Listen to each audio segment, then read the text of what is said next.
My new department, the Department of Infrastructure, did a quite extensive consultation over the course of the last year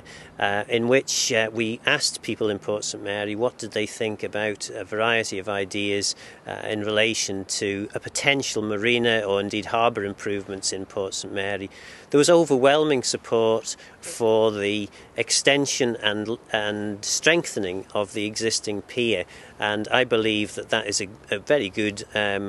project that we really should try and proceed with. Unfortunately, in terms of actual funding, we're picking a particularly bad time to go to Tynwald and look for additional funds. So it could well be that it will take us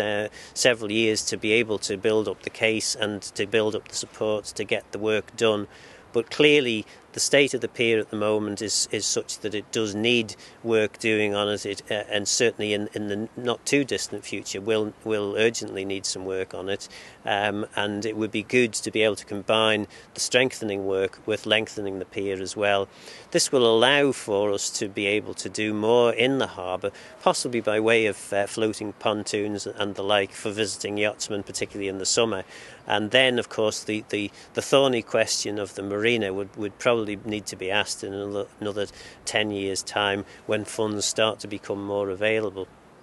Port St Mary is also well served by crab and lobster fishermen. Now, I've been very pleased to be able to provide some support when I was Fisheries Minister for the crab and lobster fishery, and certainly we had done quite a lot of consultation in terms of trying to deal with some of the issues. I am concerned that unfortunately there has been a change in terms of interpretation of some of the legislation which protected our crab and lobster fishery, and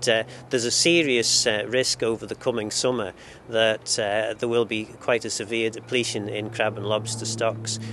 due to the issuing of considerably more licences, particularly to fishermen from outside of the island. I think this is a big concern and something that the Department of Environment, Food and Agriculture needs to watch very carefully.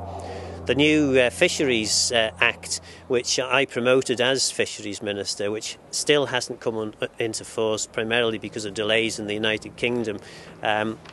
will, of course, give the department much more power and control over what goes on in our territorial sea, which has to be in the best interests of the fishermen. The department and the Isle of Man government indeed has shown over many decades now a very responsible approach to fishing, particularly in terms of developing a sustainable fishery for our fishermen and indeed visiting fishermen, and it is really vitally important now that we get a proper say over what goes on in our